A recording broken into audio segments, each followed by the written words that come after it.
네, 여러분 안녕하세요. 시험 보시느라고 고생 많이 하셨죠.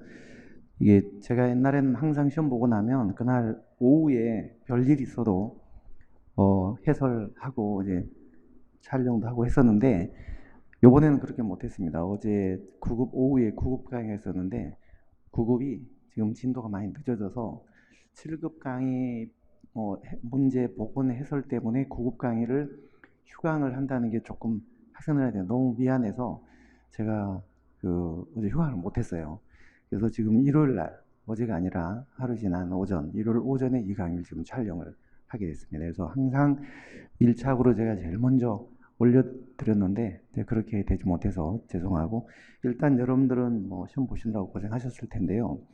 7급이 요즘은 구급과는 이제 많이 차별화가 돼서 굉장히 광범위하고 깊이 있고 디테일하게 문제가 나오고 심지어는 뭐 강론 깊숙한 부분에서 출제가 되기도 하잖아요. 논문 같은 데서도 출제가 되고 요번에도 한두 문제는 그런 문제가 나왔었거든요. 그리고 나머지 문제도 그냥 일부 문제는 쉽게 풀렸지만 그래도 우리가 평소에 늘 강조했던 그 A급, B급 일단 여러분들 제가 문제는 워딩을 해서 PPT로 지금 했습니다만 해설은 그렇게 안 됐기 때문에 이 강의를 들으실 때 저희 카스파나 공단기 자료실에서 이 문제를 출력을 먼저 하셔가지고 준비된 상태에서 들으시는 게 좋을 것 같아요. 차분하게.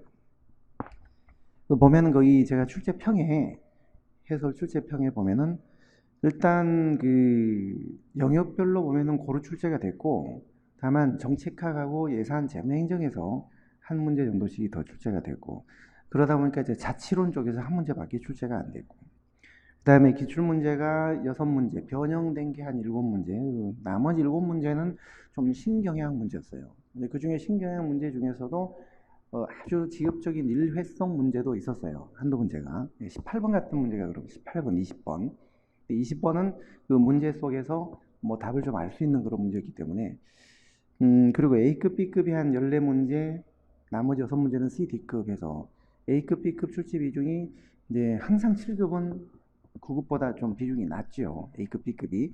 그러니까 기출문제 많이 안 나오고 그다음에 CD급에서 많이 출제가 되고 하다 보니까 피부로 느끼기에는 체감 난이도가 좀 어렵게 느껴지고 그리고 이제 한두 문제는 굉장히 당황스럽게 이제 처음 본 문제. 여러분들 흔히 시험장에서 처음 접해본 전혀 듣도 보도 못한 문제 나오면 그 한두 문제만 나와도 야 내가 완전히 행정하고 힘들겠네 이게 겁을 집어먹고 당황을 해 하시는데 막상 시험장에 나와서 점수 채점해보고 하면 그래도 내공이 있는 학생들은 그렇게 많이 틀리지 않습니다. 전혀 생소한 듣도 보도 못한 문제 그 한두 개 나왔다 그래서 겁먹을 필요가 전혀 없는데 여러분들은 어떻게 하셨는지 모르겠어요. 18번하고 20번 같은 문제가 그런 문제인데 그런 문제는 사실 그런 문제까지 우리가 다 맞히려고 한다면요. 행정학 공부를 여러분들이 현재 하시던 것보다 2배, 3배를 하셔야 돼요. 가성비가 없죠. 비용 편입 분석상 그렇게 할 필요가 없죠. 차라리 그 두 문제 중에는 하나 정도는 그냥 틀려주고 나머지 문제를 맞춰야 될 문제를 맞히시는 게 중요하거든요. 처음 본 그런 문제는 누구나 다 처음 보는 거기 때문에요. 그런 거는 그 당락에 크게 영향을 미치지 않아요. 그렇다고 우리가 뭐 조금 어렵다 그래서 모든 문제를 포기하고 70점에 만족할 수는 없지만 그래도 우리가 이번 18번 같은 문제는 조금 포기를 해도 90점 이상 충분히 득점할 수가 있습니다. 그래서 저희 선행정학 공부하신 분들은 최소 90점 이상, 아니면 95점까지도 한 문제 정도는 조금 어려웠을 것 같아요. 그게 18번 문제. 그건 완전히 지엽적인 일회성 문제거든요. 자, 그럼 보실까요? 1번 문제부터. 티브 가설, 발로 하는 투표죠. 발로 하는 투표. 소규모 다양한 다수의 자치 정보가 존재한다. 이제 가정을 좀 묻는 거예요.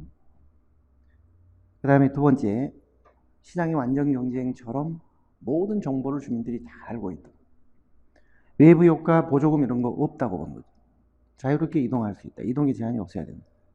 그러니까 시장의 완전 경쟁처럼 다수의 수요자와 공급자가 자신의 선호에 따라 자발적으로 상품을 선택하듯이 다수의 지방 정부가 존재하고 주민들도 아무런 제한 없이 이동이 가능하고 선택이 가능한 그런 상태가 되면 지방 정부 서비스가 아주 효율적이고 체력적으로 공급이 될 수 있다는 그런 모형이에요. 그러니까 외부 효과는 없애야지. 외부 효과가 만약에 있다면 이동할 필요가 없는 거죠. 강북에 살고 있는데 강남의 프로그램이 만약에 강북에까지도 이익을 준다, 번진다. 그러면 강남으로 이동할 필요가 없는 거죠. 성립이 안 되는. 외부 효과가 없어야 돼. 자, 다음과 관련 행정가치. 박스 안에 보니까 이중 제동 장치, 이거는 자가발전 시설. 우리 수업 때 자기발전 시설들 예로 들어서 말씀드려요. 가외성. 가외성. 자, 가외성 지금 옳은 걸 찾는 건데요. 형평성하고는 상충이 아니죠. 가외성은 여유분이기 때문에 가외성이 제로인 상태가 가장 능률적인 경우니까 능률과 상충되죠. 능률과 상충되죠. 저하시킨다 이거 아니죠. 적신 안창, 신뢰성, 안정성, 적응성, 창조성을 높이는 거죠. 본질적 가치 아니죠. 본질적 가치는 공자, 형평, 정보 외에는 없다고 했잖아요. 그거 확실하게 아셨어도 세 개 다 틀리고. 창의성 맞죠? 적신 안창. 답이 3번이 되겠습니다. 자, 1번, 2번은 어려운 문제가 아니었고요. 후긴강원계론, 이거 조금 조심하셨어야 되는데, 여러분들이 후긴강원계론을요, 착각을 하시는 분들이 계신데, 후긴강원계론은 인본주의 인사를 말해요. 인본주의. 사람을 중시하고, 인간적인 배려를 중시하는 인본주의 인사를 말하는데, 이게 후긴강원계론의 그 영역을 보면, 이게 이제 동기론부터 시작을 해서, MOTB까지 다. 보통 이제 Y론이나 자아실현인 같은데 초점을 두는 맥그렉의 Y론이라든지 뭐 아지리스의 성숙이론이라든지 그 동기론부터 시작을 해서 결국 이제 MOTB까지 인간을 기본적으로 자율적인 존재로 가정을 하고 관리하는 방식이잖아요. 우리가 인간을 보는 그 인간관 이론이 보면 합사자복이 있었죠. 합사자복. 합리적 경제인. 이건 X론이야. 요거는 인간관계론 범주에 안 들어가요. 사회인, 요게 Y론. 요게 이제 X로 태어나서 인간은 Y로 성장한다. 요게 바로 인본주의 인적자원관리. 후기 인간관계론. 복잡이는 Z론 계열이거든요. X도 아니고 Y도 아니고 인간은 어떤 다양한 욕구가 복합되어 있고 늘 바뀌고 하니까 뭐 X도 Y도 이건 적합하지 않고 제3의 상황에 따르는 그런 적합한 전략을 써야 된다. 복잡이는 상황 적응적인 관리를 말하는 거지 꼭 인간을 Y론으로 가정하고 사회인이나 자아실현으로 가정하고 민주적으로 관리하는 그런 관리 방식은 아닌 거예요. 이건요. 근데 후인관계론은 인본주의이기 때문에 기본적으로 인간을 사회인 또는 자아실현으로 가정을 합니다. 그래서 1번은 이거는 맞는 거죠. 2번이 틀린 거죠. 이게 Z론이에요. 개인은 다양한 특성을 갖고 있기 때문에 상황에 따라. 이건 맞죠. 그거 맞죠. 참여. 그거만 생각하셔야 되는데 합사자복에서 이 사자 여기 인본주의다. 후기인간관계로다. 이거 생각하셔야 되고 2번 지번은 복잡인이다. 인본주의하고 다른 거다. 그거 생각하시면 문제가 없었을 걸로 보입니다. 참고로 이 문제는요. 작년에 어느 공기업에서 출제됐던 문제하고 아주 비슷해요. 그래서 행정학은 이 출처를 불문하고 두루두루 최근 문제를 많이 섭렵하시는 게 많이 도움이 됩니다.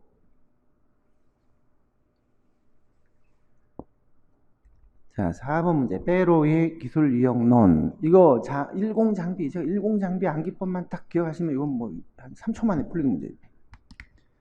자, 페로는 과제가 다양성이 얼마나 높으냐, 낮으냐. 그 다음에 기술에 대한 분석 가능성이 높으냐, 낮으냐에 따라서 기술을 10장비로 나눴잖아요. 10장비 이거죠. 10장비. 여기 비일상적 기술. 이건 아주 단순한 일상적 기술. 이게 공학적 기술. 이게 장인적 기술. 뭐 도자기를 만든다든지 뭐 이런 게 다 장인적 기술이죠. 다양하진 않은데 분석 가능성이 낮은 거예요.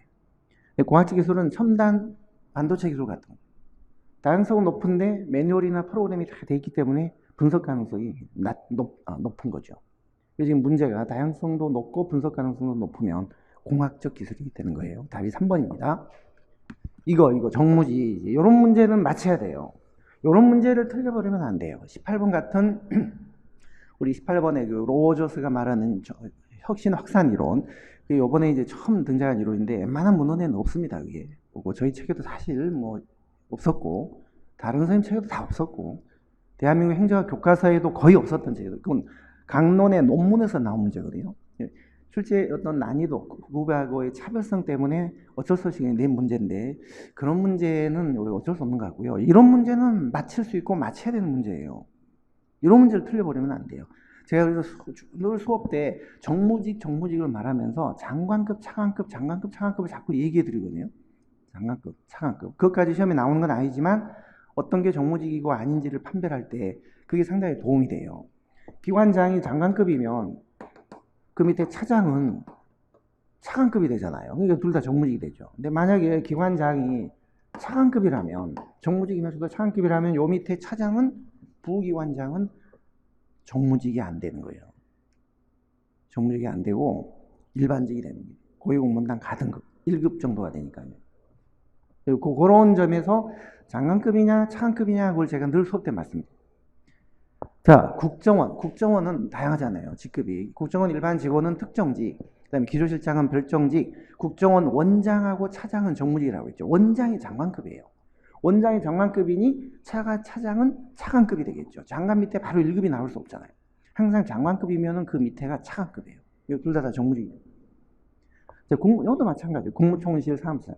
엄밀히 보면 이건 좀 잘못됐는데요. 현재 사무차장이라는 직함은 없어요. 그리고 국무총리실도 아니에요, 현재. 국무총리 밑에 국무조정실하고 비서실이 있어요. 근데 국무조정실장과 비서실장이 그게 장관급이에요. 국무조정실장만 장관급이에요. 비서실장은 차관급이에요. 그래서 국무조정실장을 제가 이 사람이 차관행위 주재하는 사람이기 때문에 장관급으로 했다. 그 얘기도 수업 때 말씀드렸잖아요. 그럼 국무조정실 실장이 장관급이면 그 밑에 사무차장은 당연히 차관급이에요. 지금은 사무차장은 아니고 그냥 차장이죠. 실장 밑에 차장 둘이 있는데 실장이 장관급이니까 차장은 차관급이다. 그럼 정무직이 맞는 거죠. 헌법재판소, 헌법상 독립교 헌법재판소는 사무처가 있어요. 사무처장이 장관급이에요. 사무처장이 장관급이면 차장은 차관급이죠. 그거 정무직이죠. 근데 감사원은 헌법상 독립기관이 아니잖아요. 헌재나 중앙선관위 이런 거하고 다르죠. 중앙선관위 사무총장은 장관급이에요. 사무차장은 차관급이에요. 근데 감사원은 선관위나 헌법재판소만큼 이상은 아니잖아요. 그렇기 때문에 감사원장이 장관급이에요. 감사원장은 총리보다 아래인 장관급의 예우를 받습니다. 그러면 그 밑에 사무총장은 차관급인 거예요. 감사원의 원장이 장관급이라면 그 밑에 사무총장은 이 사람이 차관급인 거예요. 그럼 그 밑에 사무차장은 1급이고 1급, 옛날에 1급, 지금 고위공무원, 감사원 고위공무원단 가등급, 일반직. 감사원 사무차장이 옛날에 별정직이었는데요. 이제 최근에 별정직을 일반직으로 전환하는 조치가 있었거든요. 한 4년 전에. 그때 감사원 사무차장, 시도 선관위, 상임위원 이런 사람이 별정직이었는데요. 1급 상당. 지금은 일반직으로 바뀌었어요. 일반직으로. 정무직이고 일반직. 그래서 이 기관별 직위 신분이 어렵게 나올 때는 되게 신경 쓰입니다. 되게 어렵게 나온 개념인데요. 제가 최근에 강조드리는 것도 중에 하나가 경찰청장, 검찰총장, 그다음에 대법원장, 대법관도 다 특정직이다.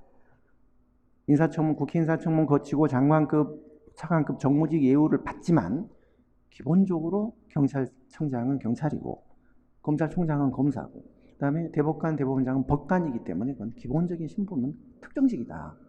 그 말씀 많이 드렸는데 지금 우리 해설지 프린트 출력해 본 거 보시면 해설에 자세히 나와 있고요. 그리고 해설 그 끝에 보시면 각 기관별로 헷갈리기 쉬운, 혼동되기 쉬운 그 직위별 신분을 제가 정리해 옮겼어요. 그거 정말 조심하셔야 돼요. 지방지 시험 보실 때는 이거 정말 알고 가셔야 돼요. 예를 들어 국회 같은 경우에 국회의원, 사무총장, 사무차장까지는 정무직이에요. 수석전문위원은 각 상임위원회 수석전문위원은 1급 상당 별정직이에요. 그 다음에 전문위원은 그냥 전문위원은 일반직이에요. 그 다음에 헌재, 재판관, 사무처장, 사무차장까지 정무직이에요. 헌법연구관만 특정직이에요. 대법원, 대법원장, 대법관 특정직이에요. 그 다음에 중앙선관위, 선관위원, 사무처장, 사무차장까지는 정무직이에요.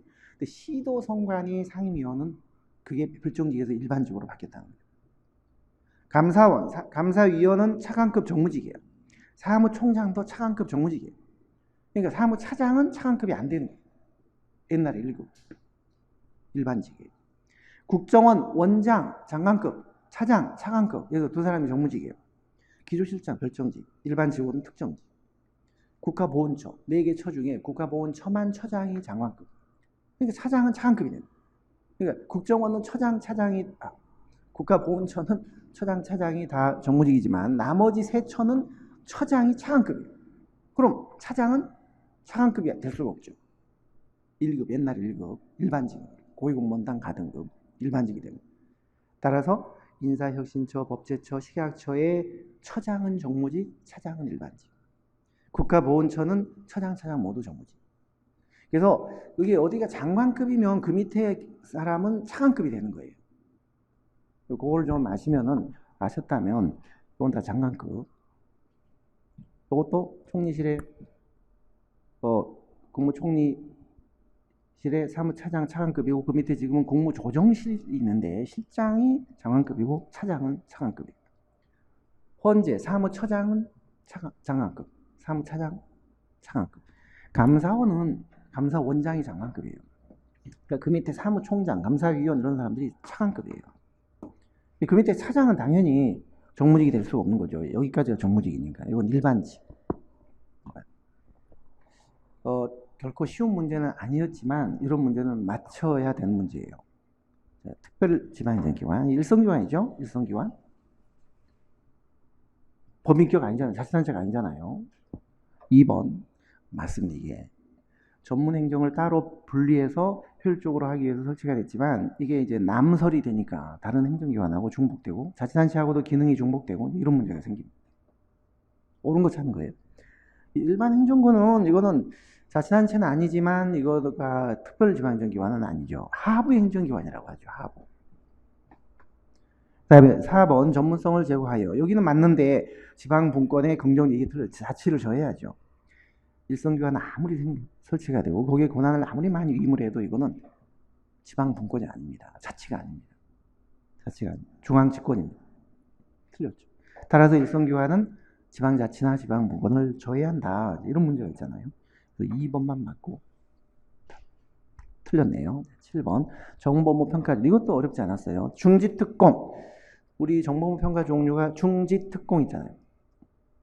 중앙행정기관 평가, 지방자치단체에 대한 평가, 특정평가, 그다음에 공공기관에 대한 평가, 중지특공.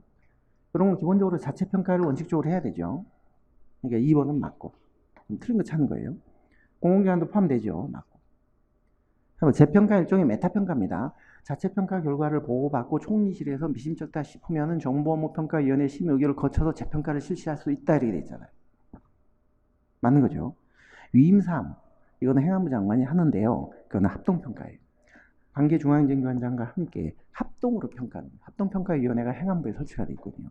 특정평가 아니 특정평가는 국정을 통합적으로 관리할 필요가 있는 정책, 그게 이제 다수부처 관련 정책, 이걸 총리가 직접 하는 거예요. 그건 특정평가. 답이 4번입니다. 자, 8번 에도크라시.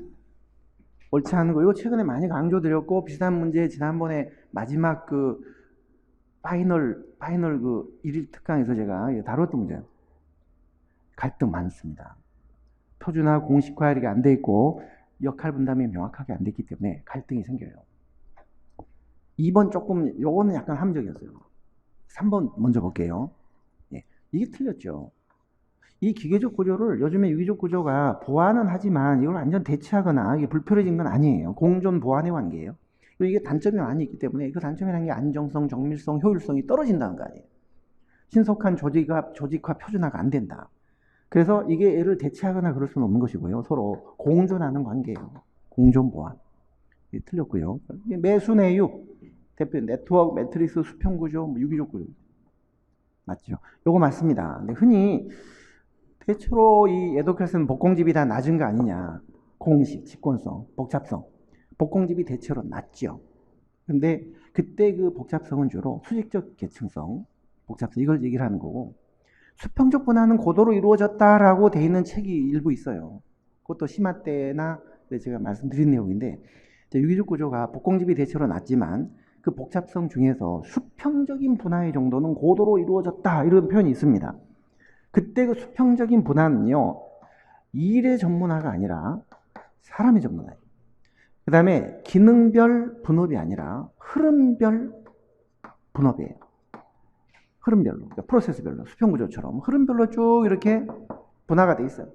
기능별로 돼 있는 게 아니라. 그러니까 유기적 구조도 고도로 수평적 분화가 이루어졌다라고 할 때 그 뜻은 인적인 정문화, 사람이 정문화가 되고 흐름별로 정문화가 됐다. 이런 뜻이 아니라. 이런 의미로 수평적 분화의 정도는 고도로 이루어져 있다. 이런 표현이 있다고요. 그래서 2번 지문이 맞는 거예요. 요게 틀렸어요. 3번. 자, 다음 문제를 보겠습니다. 9번. 연금제. 연금제도 드디어 이게 또 출제가 됩니다. 이것도 많이 약간씩 응용이 된 것들인데 내공이 있는 분들이라면 전혀 뭐 틀릴 이유가 없는 거예요. 전혀. 이런 걸 실수하시거나 틀리시면 안 되는 거죠. 옳은 거 찾는 거거든요. 자, 우리가 연금 재원을 조성하는 방식이요. 기금제가 있고 비기금제가 있어요. 자, 기금제는 펀드를 미리 만들어서 목돈을 만들어서 여기서 연금을 주는 것이고요. 요거는 그때그때 연금 재원 소요가 발생할 때마다 그때그때 마련을 하는 거예요. 근데 그 정부가 예산으로 다 되는 경우도 있고 뭐 공무원 개인들한테 객출하는 방법도 있고 기금을 미리 만들어 놓는 건 아닌 거예요. 요 미리 기금 만들어 놓는 거죠. 우리나라는 기금제죠. 근데 이 연금 기금 재원 조성 방식이 기여제가 있고 비기여제가 있거든요. 기여제는 공무원 개인들한테도 기여금을 받고 정부한테도 부담금을 받습니다. 우리가 지금 그런 식이죠. 5대5죠. 5대5. 보수 월액에 기준소득 월액에 몇 프로예요? 9%. 정부도 월 인건비 예산액의 9%. 그래서 5대5로 여기도 9%, 9% 해서 재원을 만드는 거예요. 그게 기여제인데 비기여제는 개인한테 부담을 안 시켜요. 안 시키고 정부가 다 되는 거예요. 이게 영국 사회보장이 잘 되어 있는 영국, 독일 같은 나라가 그런 나라. 우리나라, 일본, 미국은 요 제도예요. 기여제.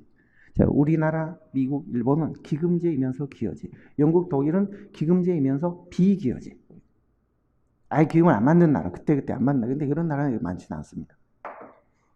자, 그러면 자, 1번 비기금제는 맞죠. 아, 옳은 거죠. 미국이 아니죠. 미국. 그때그때 필요한 비용을 지급한 저 나라의 지급 방식인데 미국은 아니죠. 미국. 틀렸고. 2번. 이 공무원 연금공단은 우리 기금관리형 준정부기관이잖아요. 정부기관이 아니잖아요. 신분도 공무원이 아닌데 공무원 다닌 사람들한테 무슨 우리 공무원 연금을 줘요? 안 돼. 2009년도에 연금 개혁이 약간 있긴 있었지만 그때 약간 그때도 좀 예를 들어 그때 개혁된 게 뭐였냐면요. 2010년 이후로 신규로 임명되는 공무원은 이제 65세부터 받는다. 그 전에 사람은 60세부터 받았고 그게 2009년도에 개혁이 있었어요. 그런데 연금관리공단 직원은 공무원이 아닙니다. 이거 말이 안 되는 얘기죠. 그 다음에 3번 이것도 제가 늘 행안부하고 인사처 이렇게 중앙인사기관이 이원화가 됐을 때는 두 기관의 역할 분담을 잘 알아야 된다. 그래서 인사처의 역할은 인사처의 기능은 인사, 보수, 연금, 윤리, 그 다음에 복무 이 5가지 업무를 한다고 돼 있잖아요. 우리 중앙인사기관의 그 역할 분담 보면 날개에 딱 그렇게 규정이 돼 있잖아요. 조직관리, 정원관리, 지방자치 지원, 그 다음에 전자정부 이런 거는 행안부가 하는 거예요. 근데 인사, 보수, 연금, 윤리, 복무는 인사처 소관이에요. 인사라는 게 뭐예요? 채용. 그 다음에 소청심사. 이런 게 인사죠. 그러니까 연금은 인사처 소관입니다. 이제 인사처가 제도를 관장하고 집행은 이제 공무원연금관리공단이 하는 거예요. 공무원연금공단이 하는 거예요. 틀렸어요. 4번이 맞네요. 비기여제는 요거죠. 정부가 전액 재원을 부담하는.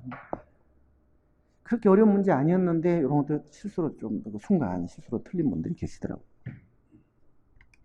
자, 10번 문제를 보겠습니다. 교육 훈련 방법. 이건 조금 좀 생각을 좀 해야 되는 문제인데 많이 바꿔서 좀 빗들어서 문제를 내놨죠.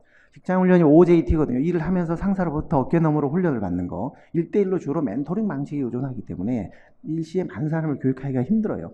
그 다음에 그 감독자의 능력에 따라 정말 일은 잘하지만 티칭 능력이 없는 사람 있잖아요. 그런 거에 따라 성과가 달라진다. 그거 맞는 말이에요. 자, 감수성 훈련. 이거는 태도를 변화시키는 훈련 방법이잖아요. 근데 행태 전문가가 참여해서 지원을 받아서 하기는 해요. 하기는 하는데, 이 말은 맞는데, 어떤 문제 해결책을 도출하는 이거 아니에요. 태도, 행태를 조직이 원하는 방향으로 계획적으로 변화시키는 기법이에요. 틀렸어요. 자, 모의 연습, 시뮬레이션, 가상적인 상황을 설정해 놓고, 훈련을 하는 거거든요. 자, 이건 틀렸어요. T 집단 훈련이요. 트레이닝 그룹 트레이닝, 실험 집단 훈련이라 이건 감수성 훈련이에요. 그리고 어떤 사례나 문제를 주어지고 그 역할을 실제 연기를 해보는 이건 롤 플레잉, 역할 연기 기법이에요. 역할 연기. 요거는 감수성 훈련이고 요 아랫줄은 역할 연기고 모의 연습 아니에요. 모의 연습은 실제 업무를 처리하게 될 때 직면하게 될 가상 상황을 만들어 놓고 거기서 이제 훈련을 해보는 거예요. 액션 러닝은 실천하면서 배운다. 실천 학습이라는 뜻이죠. 행동의 변화, 태도, 이거는 아니에요. 액션 러닝은 현장에 나가서 실제 체험을 함으로써 훈련을 하도록 하는. 예를 들어 장애인 복지과 직원들이 밖에 나가서 눈을 감고 장애인처럼 눈을 감고 횡단보도를 건너보는 거예요. 얼마나 불편하고 힘든지. 그러면서 교육을 되도록 하는 그런 게 실천 학습이에요. 이 아래에 있는 내용들은요 다 감수성 훈련이에요. 감수성 훈련. 틀려. 1번만 맞는 거예요. 다음의 행정이론, 이거 자주 안 나왔지만 7급 같은 경우는 이제 나올 수 있다. 시차이론. 심화나 기출에서는 이걸 다루는 거잖아요.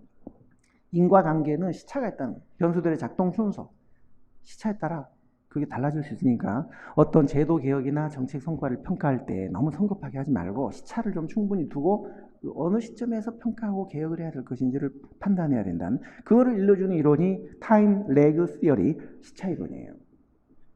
이게 달라진다고 보는 거죠. 1번이 틀린 거죠. 달라지지 않는다가 아니라 달라진다. 요거는 시차 이론을 좀 얘기하는 거죠.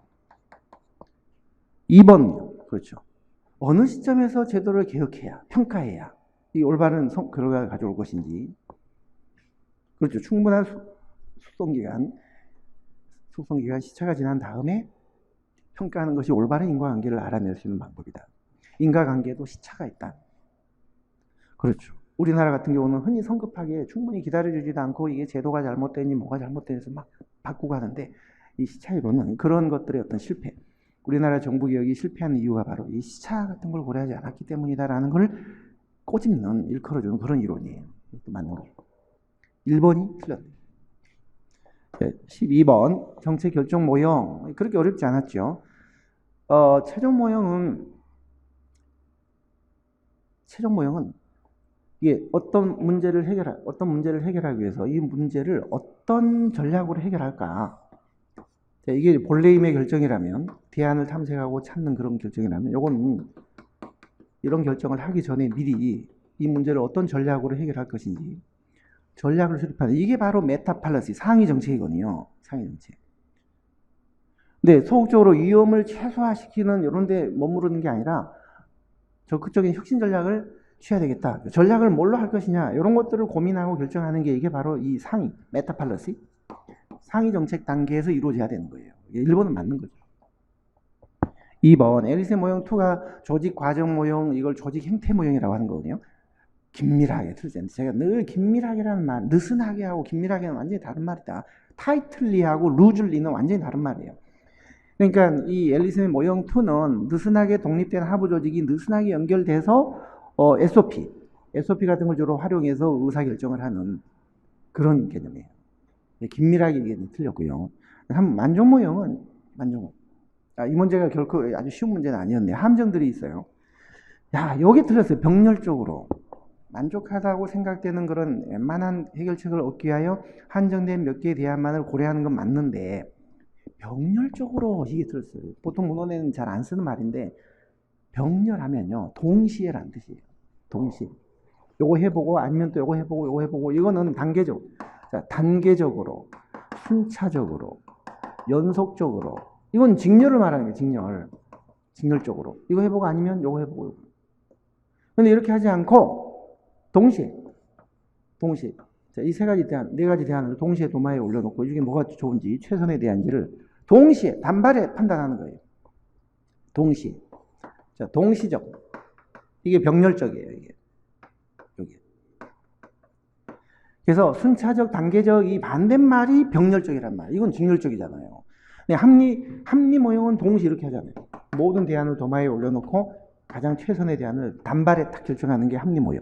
동시적, 병렬적. 근데 만족 모형이나 점중 모형도 약간 이런 식이죠. 근데 만족 모형 같은 경우는 몇 개 한정된 대안을 살펴보고 아니면 또 해보고 또 해보고 하는 그런 연속적인, 순차적인 그런 얘기. 이게 직렬적인 거예요, 직렬. 병렬이 틀린 거예요. 쓰레기통 모형? 자, 쓰레기 문제는 참여할 기회가 있어야 해결이 된다. 쓰레기 문제는 참여할 기회가 빠졌네요. 기회가 있어야 해결이 된다. 선택 기회가 빠졌어요. 네 가지죠, 네 가지.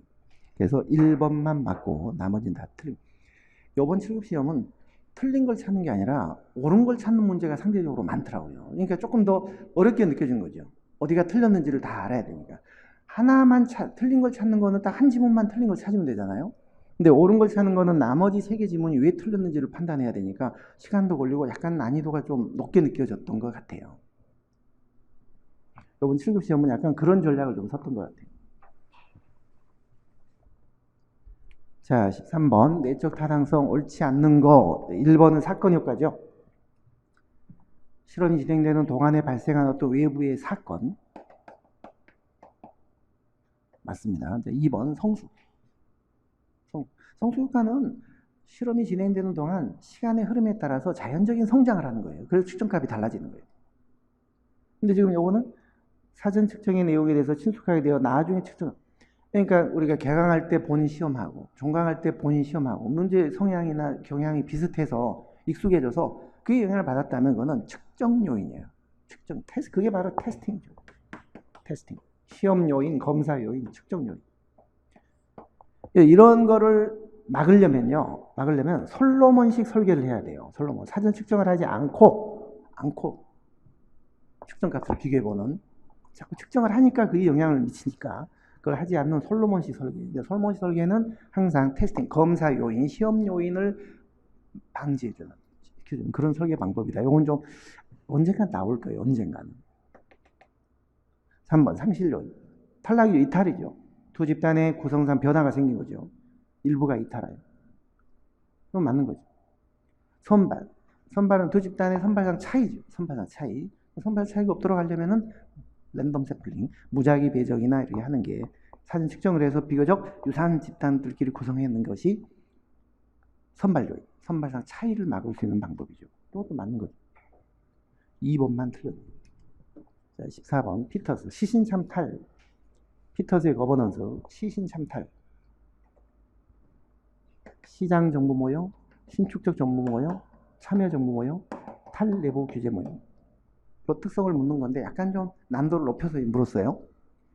자, 요거는 시신참탈. 참여 정보 모형은 문제 의식이 요거는 계층제네, 계층제. 이거는 내부 규제. 요거는 영속성. 요거는 독점성. 중앙정부가 모든 걸 독점적으로 통치한다는 문제의식이 이런 거예요. 1번은 맞는 말이에요. 계층 수가 줄어들어야 돼요. 이 계층이 문제예요. 계층 때문에 참여를 못했으니까. 그 다음에 요거는 몰입도가 높아지는 게 틀렸어요. 유연정보 모형은 요건데요. 연성정보, 신축적 정보. 구성원들을 탄력적으로 활용해야 돼요. 필요하면은 채용하고 필요 없으면은 내보내고 이제 임시조직 같은 걸 많이 활용해야 돼요. 그러니까 몰입도가 떨어지는 거예요. 임시조직. 이 조직이 언제 해체될지 모른다. 내가 언제 또 공직 밖으로 쫓겨날지 모른다. 이런 생각 때문에 몰입도가 높아지기 힘들어요. 3번 시장 모형. 시장. 독점성이 문제죠. 독점성. 기업가들의 관료들의 정책 결정. 관료들이 마치 기업가로서의 어떤 정책 결정자 역할을 해야 된다. 이거는 요거예요. 기업형 정부를 강조하는 정책 결정자에서 관료들의 역할을 기업형 정부로 규정짓는 내부 규제, 탈내부 규제 모형 얘기예요. 시장 정부 모형은 분권화를 해야 됩니다. 분권화. 중앙 정부의 독점성을 타파하고 분권화를 해야 돼요. 이게 틀립니다. 탈규제 모형. 요거는 공무원은 유능하고 창의력이 있고 독창성이 있기 때문에 자유롭게 활동하도록 창의성이나 활동성 이걸 높여줘야지 자꾸 내부에서 규제하면 안 된다. 이거는 내부 문제에다가 초점을 맞추는 거지 민간과 정부 간의 문제가 아니거든요. 근데 여기는 보면 정부가 또 적극적으로 개입하고 역할을 해야 된다 그런 얘기이기 때문에 이런 모형하고는 관계가 없는 거예요. 이건 내부적으로 공무원들 올가매는 규제를 줄여야 된다. 재량권 많이 줘야 된다. 1번만 맞고 다 틀렸습니다. 예산과 법률. 이건 우리가 최근에 많이 했던 좀 정형화된 것들이죠. 1번 예산은 국가기관에 대해서만, 법률은 요거 맞는 거네요. 그 다음에 2번은 법률하는 거부권이 있지만 예산안에 대해서는 제2요구권, 거부권이 없습니다. 이게 사안별로만 있다 그러는데 사안별로도 없어요. 그 다음에 3번 의결기한에 제한이 없으나 예산은 매년 12월 2일까지, 물론 법에는 30일 전까지라고 되어 있지만 그게 12월 2일 24시까지예요. 데드라인이. 근데 예결위 심사가 아니에요. 본회의가 통과돼야 돼요. 예결위는 11월 30날까지 통과돼요. 11월 30일까지 예결위 통과가 안 되면 그 다음날 자동 부의되는 걸로 봅니다. 그러니까 12월 2일은 맞는데 예결위가 아니라 본회의예요. 본회의. 4번 이것도 자 법률은 마음대로 자유롭게 수정 보완하고 폐기하고 뭐 할 수 있어요. 근데 예산안은 정부 동의 없이 수정할 수 없다는데 수정이 가능은 한데 삭감은 가능해요. 자유롭게. 근데 증액이나 신비목 설치는 정부 동의를 얻어야 돼요. 그러니까 정부 동의 없이는 증액이나 신비목을 설치할 수 없다 이래야지 수정 자체가 안 된다 이 말은 틀린 말이에요. 1번만 맞습니다. 16호 윌답스 이건 단순히 그냥 저희가 그런 거는 그냥 단순하게 암기해야 된다 해서 암기했던 거죠. 전보세답 기억나죠? 전보세답. 윌답스키가 예산 문화로 내서 재정력, 경제력, 재정력은 높으냐 낮으냐, 그 다음에 예측 가능성, 재정에 대한 예측 능력, 예측 가능성이 높으냐 낮으냐에 따라 전보세답이 있다고 했죠. 예산의 결정 형태나 문화가 4가지가 있는데 이게 이제 전보세답이에요. 점정주의, 이쪽이 보답고, 그 다음에 세입예산, 그 다음에 답습예산.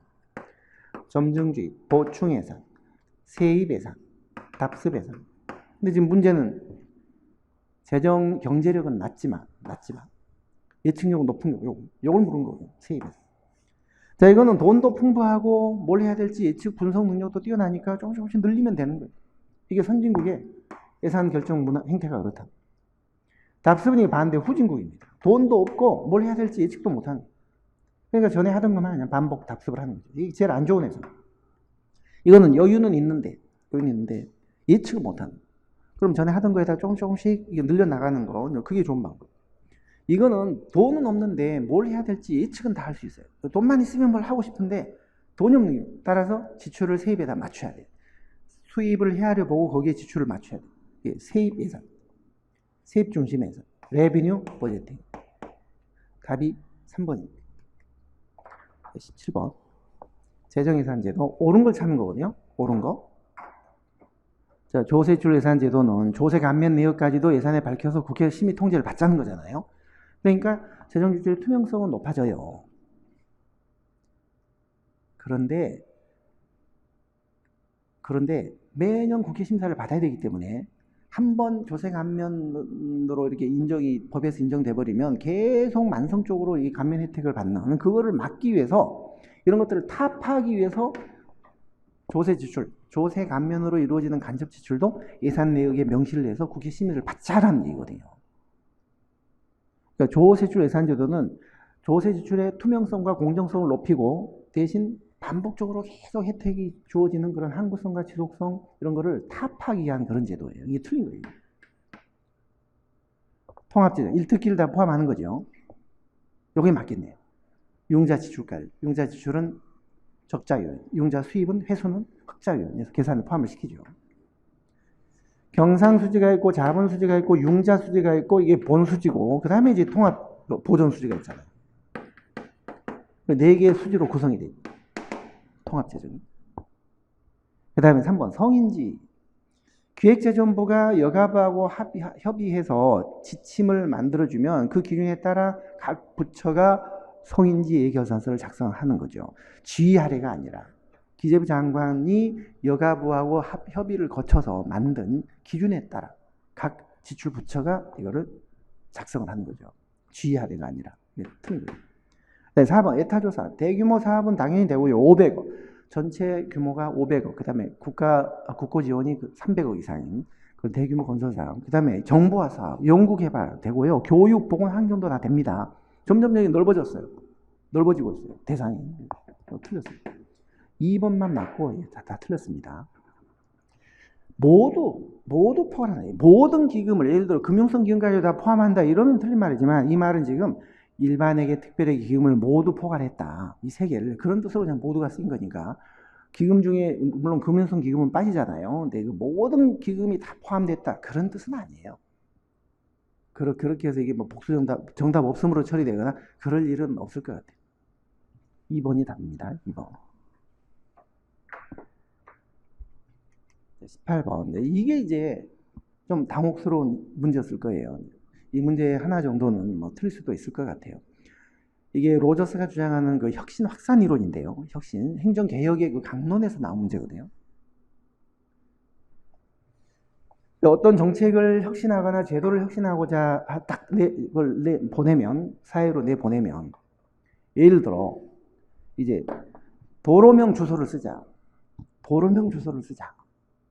라고 행안부가 제도 혁신을 하기 위해서 이제 국민들한테 그걸 홍보를 하고 발표를 했잖아요. 근데 뭐 우스갯소리로 옛날에 행안부에 보면은 도로명 주소 과라는 과가 있더라고요. 제 후배가 그 과장하더라고요. 그래서 아니 그런 거 하는데 무슨 그런 과가 있냐 그랬더니 이게 쉽지가 않아서 과를 만들어서 지금 하고 있대요. 근데 처음에 행안부가 도로명 주소를 씁시다 자꾸 이렇게 하는데 잘 안 쓰니까 각 집안 가정으로 안내문을 발송을 했대요. 도로명 주소를 쓰자고. 근데 그 안내문을 발송할 때 어디로 보냈냐면 도로명 주소가 아니라 옛날 구주소로 보냈대. 그 안내문을 구주소로 보냈대. 도로명 주소로 보낸 게 아니라. 그러니까 이게 참 어떤 제도의 개혁이나 혁신 같은 거는 장기간이 걸려요. 쉽게 이게 딱 수용이 안 돼요. 구성원들에 의해서. 그 출력해서 보신 프린트에 보시면 거기 이제 그래프가 있고 한데요.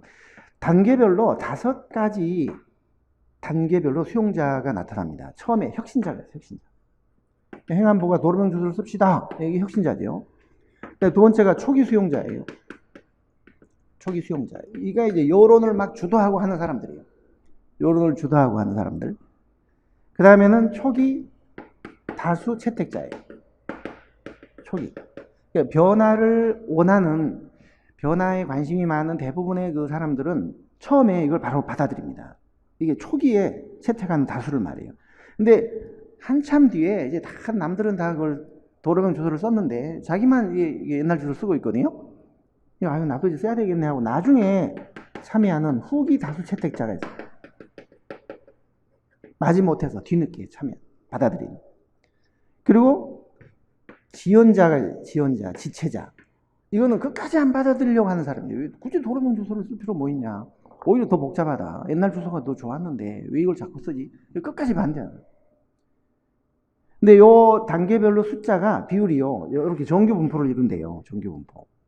처음에 소수가 혁신을 하고 그다음에 초기 수용자가 그다음에 초창기 때 다수가 이렇게 나중에 또 참여한 사람이 다수가 있고 끝까지 반대한 사람은 이제 또 소수라는 거죠. 그래서 이 수용자의 분포를 일직선상으로 단계별로 쭉 보면은 이런 정규 분포를 형성을 하는데 이제 누적 인원, 이 정책의 지지를 보내는 수용을 하는 누적 인원을 그래프로 그려보면 이렇게 S자 모양을 지른다. 단계별 수용자의 분포 비율은 정규 분포지만 이런 식으로 이 누적 인원 이거 다 더해서 쭉 나가는 누적 인원은 처음에 이런 사람들 때문에 초기 다수 채택 때문에 급격히 올라가다가 나중에 이제 지원자 이런 사람 인원이 작기 때문에요. 나중에는 이렇게 되지는 않는다는 거죠. 이렇게. 이런 이론이에요. 너무너무 지엽적인 이론이고 뭐 다시 앞으로 나올 것 같지는 않은 이론이긴 합니다. 아주 일회성 이론인데 이게 7급이다 보니까 뭐 이런 문제도 또 나오는 거예요. 이게 틀렸네. S자. 수용자의 단계별 분포는 정규 분포를 이루고 누적 도수는 S자 분포를 이루는 이렇게 해야 돼요. 반대예요. 틀렸어요. 그 다음에 이 확산이라는 게 수직적 확산이 있고 수평적 확산이 있어요. 수평적 확산이 있고 수직적 확산이 있는데 수평적 확산을 우리가 공간적 확산이라고 하고 수직적 확산을 계층적 확산이라고 해요. 자, 수평적 확산은 예를 들어 아랍 이슬람 문화권에 있는 여러 시리아, 요르단, 뭐 이집트, 사우디 이렇게 쭉 있는데 어느 한 나라에서 채택된 그 문화가 제도가 옆에 있는 나라로 번져가는 거. 수평적으로 옆에 있는 나라에 번져가는 거 그게 공간적 확산이에요. 그런데 선진국에서 채택되던 어떤 제도가 우리나라 같은 후진국이나 제3세계 국가에 이렇게 전파가 되는 그건 위에서 아래로. 그거는 계층적 확산이에요. 같은 수준의 나라끼리 이렇게 옆으로 번지는 게 공간적 확산이고, 그 다음에 선진국의 어떤 제도가 후진국으로 전파되는 것이 계층적 확산인데, 이번도 틀렸어요. 바뀌었어요. 공간과 계층이 바뀌었어요. 그 다음에 3번. 초기 수용자. 초기 수용자의 사람들이거든요. 주로 여론, 오피니언 리더들. 맞습니다. 그 다음에 4번. 혁신은 공간적으로, 수직적으로 다 확산되는 거니까, 이거는 어떤 제도가 하나의 문화권 내에서나 제도권 내에서만 혁신되는 걸 연구하는 게 아니라 이게 밖으로 확산되는 걸 연구하는 거기 때문에 당연히 거시적인 연구죠. 이런 건 뭐 딱 생각해 봐도 당연히 틀렸다는 거죠. 답이 3번이에요. 혁신을 초기부터 수용하는 사람은요, 그 소득주택 10만 원을 받는 사람으로서 여론 선도자일 가능성이 높다. 오피니언 리더. 답이 3번입니다. 19번. 예산개혁. 예산개혁. 성과주의. 토익보다 결과. 예, 토익보다 결과 성과를 중시하지만 성과의 측정이라든지 비교라든지 이런 거에서 어려운 점이 많이 있죠. 이거 틀린 중기재정 계획은요, 1년 단위로 예산을 바라다 보는 것은 단년도 예산 편성의 문제점을 보완하기 위해, 장점이 아니에요. 문제점을 보완하기 위해서 이런 안정성, 일관성, 중장기적 일관성 이런 거를 고려하는 거예요. 재정 건전성, 일관성, 중장기적 안정성을 도모하겠다는 거죠.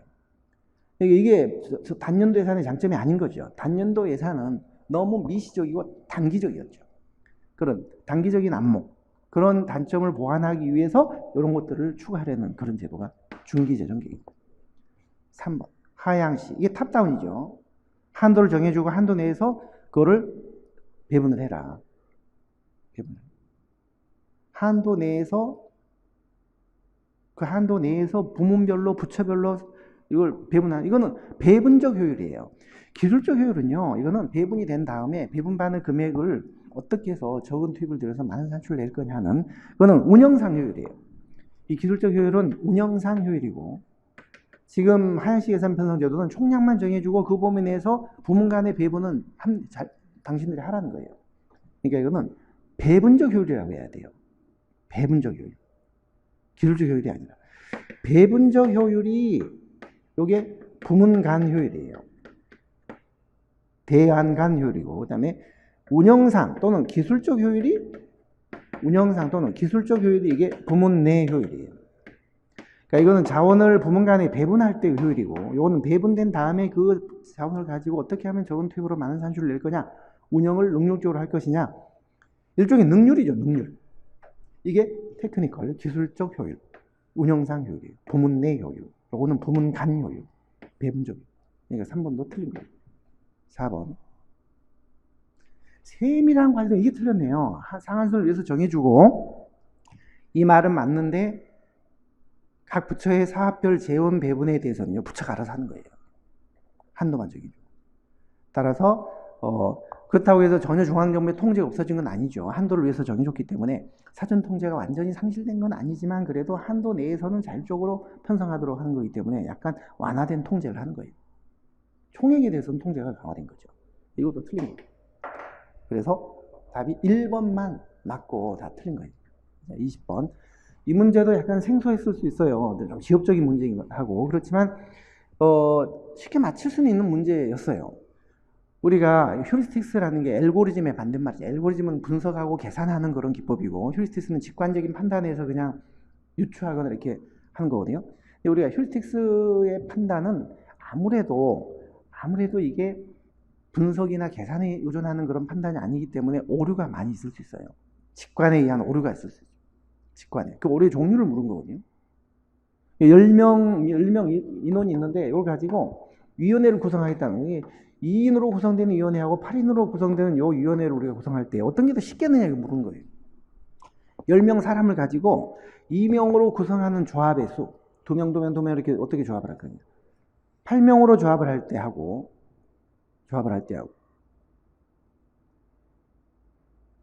어떤, 이렇게 했을 때와 이렇게 했을 때 그 경우의 수가 어디가 더 많이 나올 것 같으냐. 언뜻 보면 이게 2명씩만 이건 짝을 지니까 얘가 훨씬 쉬울 거라고 생각해요. 2명씩 조합하는 게 훨씬 쉽잖아요. 용이하잖아요, 조합이. 8명을 해서 하는 것보다 2명으로 조를 짜는 것이 훨씬 더 용이 하니까 경우의 수가 많이 나올 거라고 생각하는 거예요. 사실은 그렇지 않아요. 이게 똑같아요. 8명으로 만드는 경우의 수나 2명으로 하는 경우의 수나 똑같아요. 그런데 어떤 느끼기에 2명으로 조합하는 게 훨씬 쉬워 보이니까 이게 이제 상상의 용이성에서 나오는 오류예요. 쉽기 때문에. 힌트가 여기 있었거든요. 답이 3번이에요. 3번. 이런 것들 뭐 있는데 우리 프린트해 보시면 출력해서 보신 그 해설지 맨 끝에 프린트해 보시면 몇 가지 오류의 종류가 있긴 해요. 휴리스틱스의 오류의 종류가. 예를 들면 뭐 대표성. A 집단하고 B 집단이 서로 유사한 집단이다. 대표성이 높다. 이렇게 해서 각기 취급을 하는 오류라든지. 그 다음에 또 보시면은 뭐 그 탐색의 용이성. 어떤 그 속성을 만족시키는 집단을 찾는 과정이 어느 게 더 쉬우냐, 탐색하기가 쉬우냐, 거기서 생기는 오류. 그 다음에 지금 말씀드린 것은 상상의 용이성이에요. 상상. 이거 훨씬 더 쉬울 것이다. 상상의 용이성. 그 다음에 허위상관으로 인한 오류 같은 게 있어요. 허위상관. 이건 뭐냐면 아무 상관관계가 없는데 있는 걸로 잘못 오인을 해서 생기는 오류예요. A가 B에게 전혀 영향을 주지 못하는데 C가 영향을 주던데 A가 주는 것처럼 숨어서 C가 이걸 만들어주는데 그때 이런 데서 생기는 오류. 허위상관의 오류. 그 다음에 고착화의 오류라는 거예요. 고착화. 1번 고착화의 조정으로 인한 오류.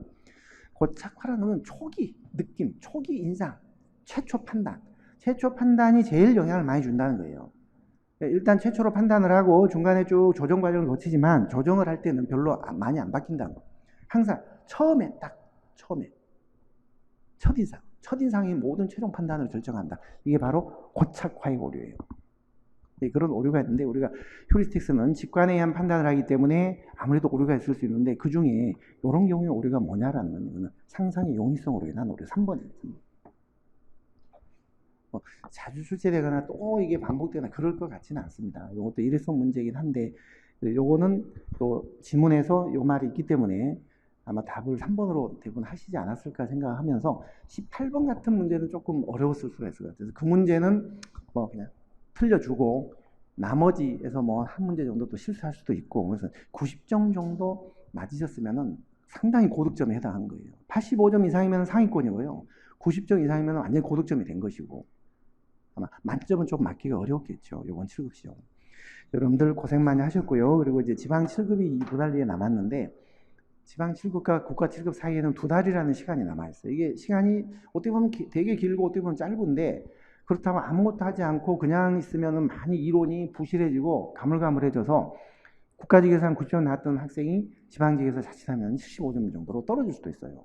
그래서 이 관리를 잘 하셔야 되는데 제가 추천해드리고 싶은 거는 여러분들이 프리패스나 인강 있으시면 기출, 삼순한테 했던 기출 강의 있죠.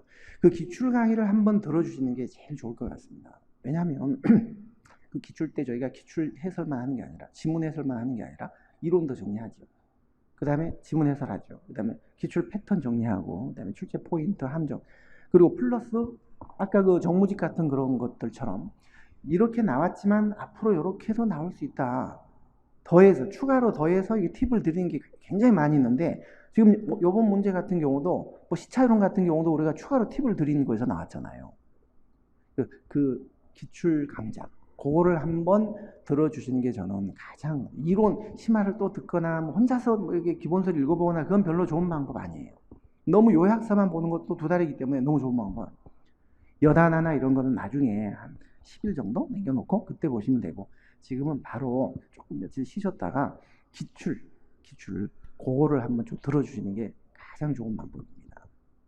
자, 그럼 여러분들 고생 많이 하셨고요. 또 지방 7급 시험에서도 실수 없이 그때까지 건강관리 잘 하시고 좋은 결과 얻으시기 바랄게요. 이만 해설 강의는 마치겠습니다. 고맙습니다.